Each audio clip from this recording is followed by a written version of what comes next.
Qué gusto, tercer bloque, y estamos acompañándote en este último segmento, en esta última sección de Paraguayité TV. Estamos en la edición número 7. Disfrutamos de lo que fue Marcelo Jara con un recital maravilloso y una entrevista súper atenua que tuvimos con el gran Marcelo Jara. Nuestro segundo bloque, que recién vimos la biografía, mejor dicho, del gran Neneco Norton. Y ahora es momento nuevamente de agradecer a la gente que se pone en contacto con nosotros a través del Instagram, Facebook y también YouTube. Y hablando de YouTube, vamos a presentar ahora a un grupazo realmente que se ganó el cariño y el corazón de muchísimos paraguayos. Ellos con un estilo único. En nuestro videoclip invitado, decía de YouTube porque en su canal de YouTube tiene muchísimas visitas.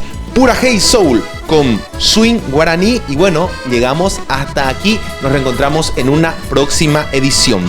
Que disfruten de Pura Hey Soul.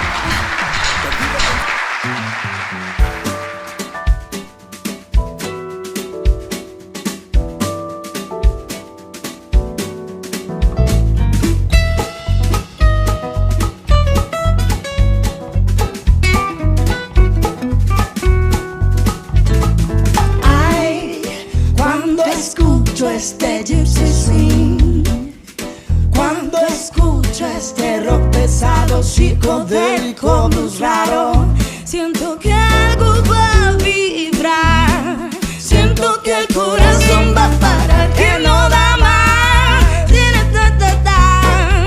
que no da más.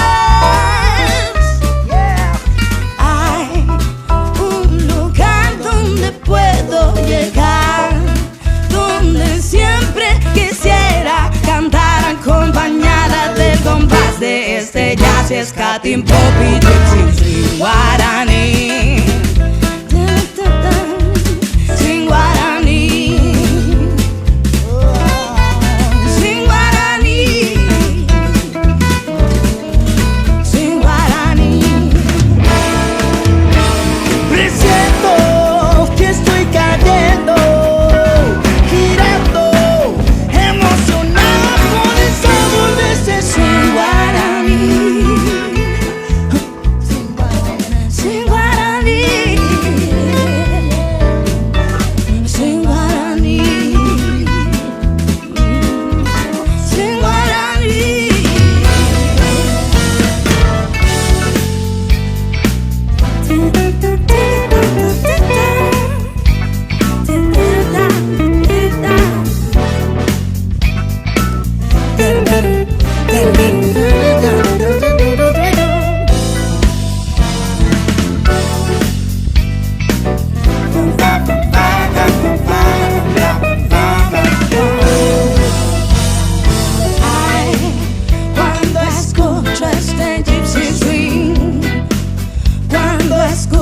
este rock pesado, psicodélico, blues raro, siento que algo va a vibrar, siento que el corazón va para que no da más,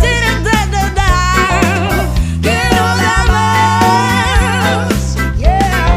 Hay un lugar donde puedo llegar, donde siempre quisiera cantar acompañada del compás de este jazz, escatín, pop y